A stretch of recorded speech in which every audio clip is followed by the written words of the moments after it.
قرآن کریم میں آیت ہے اجیب دعوت الداعی اذا دعان. جب ہم اللہ سے مانگتے ہیں کہ اللہ ہمیں عطا فرما دے، کوئی بھی چیز انسان مانگتا ہے، دعا مانگتے ہیں نا کہ اللہ تعالیٰ ہمیں یہ چیز چاہیے، ہمیں یہ چیز چاہیے. اجیب دعوت الداعی اذا دعان، کہ جب تم دعا کرتے ہو تو اللہ تعالیٰ تمہاری دعاؤں کو قبول فرماتے ہیں. یہاں دو چیز ہے جس کو سمجھنا ہے ہمیں اور آپ کو، اور پوری امت، بہت سارے لوگ ناواقفیت کی وجہ سے اس میں دھوکہ کھا جاتے ہیں. ایک چیز ہے دعا کا قبول ہونا، اور دوسری چیز ہے جو چیز ہم مانگ رہے ہیں اس کا پورا ہو جانا. دونوں الگ الگ ہیں. ایک چیز ہوئی دعا کا قبول ہونا، اور دوسری چیز ہوئی جو چیز مانگا جا رہا ہے اس کا قبول ہو جانا. کبھی کبھی ایسا ہوتا ہے کہ ہم مانگتے ہیں کہ اللہ تعالیٰ ہمیں گاڑی عطا فرما دے، باری عطا فرما دے، تو اگر قبول ہو گئی تو خوش ہو گیا آدمی، اور اگر مانگی ہوئی چیز قبول نہیں ہوئی تو آدمی ششوبج میں پڑ جاتا ہے، مایوس ہو جاتا ہے نا. مایوسی آ جاتی ہے کہ دعا قبول نہیں ہوئی. کچھ لوگ کہتے بھی ہیں کہ بھائی خانہ کعبہ میں دعا ہو رہی ہے اور دعا قبول نہیں ہوتی. فلسطین کے لیے اور جہاں جہاں مساجد ڈھائے جا رہے ہیں ایسی جگہوں کے لیے کہاں کہاں دعائیں ہو رہی ہیں. خانہ کعبہ تک میں، مسجد نبوی میں دعائیں ہو رہی ہیں اور دعا قبول نہیں ہوتی. ایسے لوگ دھوکہ میں ہیں، فریب میں. اسی لیے یہ سمجھنا ہے، اس کو سمجھنا اس لیے ضروری ہے. کسی بھی مسلمان کی مانگی ہوئی دعا رد نہیں ہوتی ہے، قبول ہوتی ہے. ہاں اللہ یہ کہ اللہ کے نبی نے خیر لگایا ہے، اللہ یہ کہ گناہ کی دعا نہ مانگ رہا ہو، میں چوری کروں گا یہ دعا نہ مانگ رہا ہو، یا قطع رحمی کی دعا نہ مانگ رہا ہو. مثلا یہ کہے کہ میرے بھائی کا بیڑا غرق ہو جائے، میری بہن تباہ ہو جائے، یہ قطع رحمی کی دعا ہے.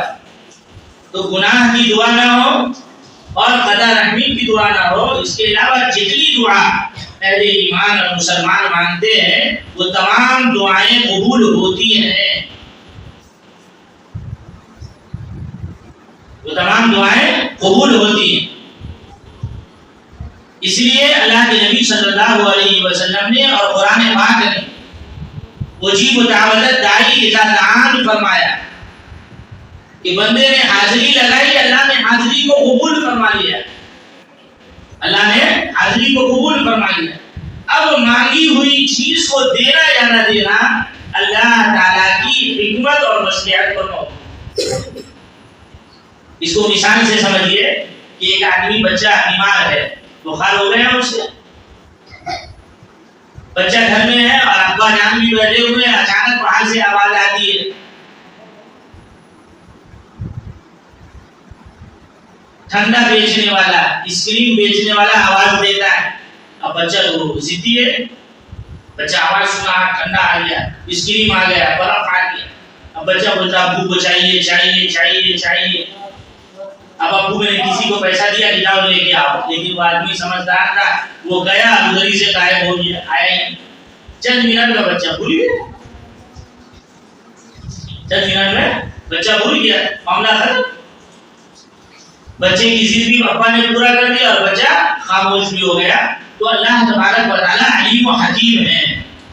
ہم جو دعائیں مانگتے ہیں ان تمام دعاؤں کو اللہ تبارک و تعالیٰ قبول فرماتے ہیں، لیکن مانگی ہوئی چیز کو دے دینا اللہ تعالیٰ کی حکمت پر موقوف ہے کہ اللہ چاہتے ہیں، اللہ یہ جانتے ہیں کہ یہ چیز جو مانگ رہا ہے اس کے لیے یہ بہتر ہے یا نہیں.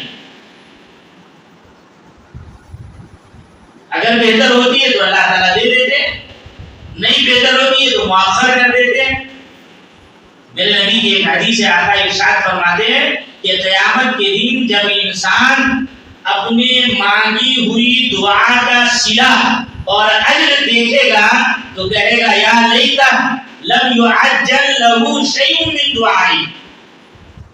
یہ جنتی کہے گا، یہ وہ بندہ کہے گا کہ جو بندہ دنیا میں دعا مانگتا تھا اور اس کی مانگی ہوئی دعا کا رزلٹ اس کے سامنے نہیں آتا تھا. مثلا ایک آدمی کہہ رہا ہے کہ اللہ ہمیں بڑا گھر عطا فرما دے، اے اللہ ہمیں اچھی سواری عطا فرما دے. مانگ رہا ہے، دعا قبول ہو رہی ہے، لیکن اس دعا کا رزلٹ سامنے نہیں آ رہا اس تو مایوس ہو جاتا. مایوس ہونے کی ضرورت نہیں. کیوں؟ اس لیے یا لیتا لم يعجل له شیء من دعائی. قیامت کے دن بندہ، ہر بندہ یہ تمنا کرے گا، یہ کہے گا کہ کاش دنیا میں میری کوئی دعا قبول نہیں ہو، یعنی اس کی دعا کا رزلٹ نہ آیا ہوتا. اللہ اتنا انعام عطا فرمائیں گے، اتنا انعام. ہم جو مانگ رہے ہیں نا، جو مانگ رہے ہیں اللہ سے، اس کا انعام اتنا ہے. اللہ جو دعا جس کا رزلٹ نہیں نظر آتا، اس کا اتنا انعام ملے گا کہ ہر آدمی یہ کہے گا یا لیتا لم يعجل له شيء من دعائی، کہ کاش دنیا میں میری کوئی دعا قبول نہیں ہو. اس لیے دو چیزیں الگ الگ ہیں، یہ سمجھ لیں. ایک ہے دعا کا قبول ہونا اور دوسرے ہے مانگی ہوئی چیزوں کا پورا ہونا. دعا ہمیشہ قبول ہوتی ہے، دعا ہمیشہ قبول ہوتی ہے، اللہ کے گناہ کی دعا نہ ہو اور قضا رحمی کی دعا نہ ہو.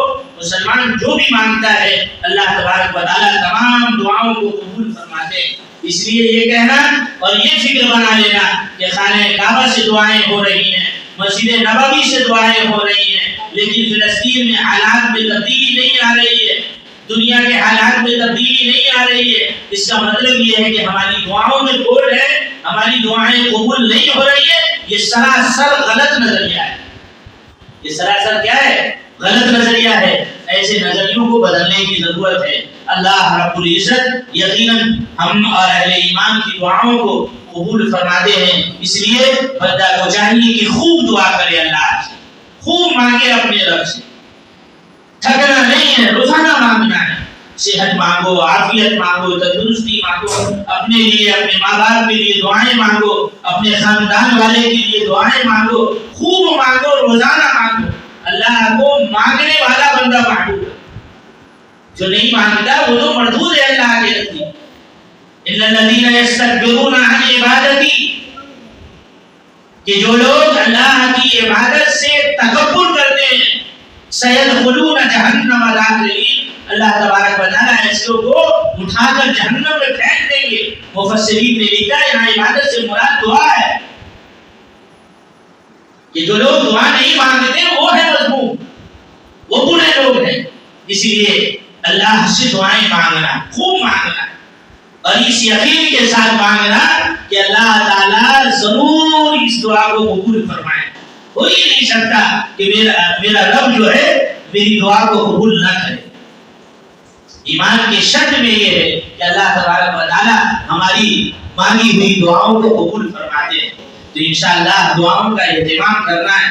خوب پانچوں وقت جب نماز پڑھتے ہیں نا، نماز سے خالی ہو جائیں تو ایک امام کے ساتھ دعا ہوتی ہے، اور پھر تنہا بھی دعا کریں، اکیلے میں بھی دعا مانگے. ہر 5 وقت نماز کے بعد اللہ سے مانگے کہ اللہ تعالیٰ ہمیں عطا فرما، اے اللہ ہمیں عطا فرما، اور خوب مانگے، روزانہ مانگے. عاجز نہیں ہونا ہے، مایوس نہیں ہونا ہے. اللہ سے ہر خیر اور بھلائی کو جس طریقے سے ہمارے پیارے نبی جناب محمد رسول اللہ صلی اللہ علیہ وسلم نے مانگا ہے، ہمیں اور آپ کو بھی انشاءاللہ مانگنا ہے.